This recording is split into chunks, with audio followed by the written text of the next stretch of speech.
नाज़रीन, लाड़काणो में शहीद बेनज़ीर भुट्टो मेडिकल यूनिवर्सिटी जे टीचर एसोसिएशन पारां IBS सखर जे प्रोफेसर अजमल सावंत जे क़त्ल ख़िलाफ़ एहतजाजी रैली कढी वई।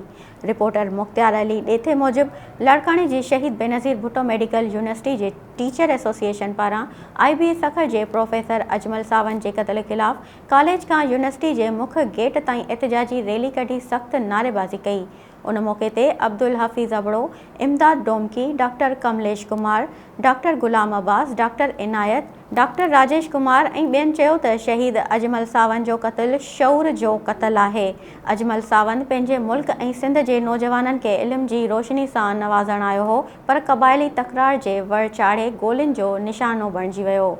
जंहिंजी जेतिरी मज़म्मत कजे घटि आहे। हुननि चयो त सिंध गवर्नमेंट खे घुर्जे त हू आला तालीम याफ़्ता प्रोफेसर अजमल सावंत जे ॿारनि जी तालीम सरकारी ख़र्च ते ॾियारे उन्हनि जी सार संभाल लहणु घुर्जे ऐं मक़तूल अजमल सावंत जे कातिलनि खे केतिरे किरदार ताईं पहुचायो वञे।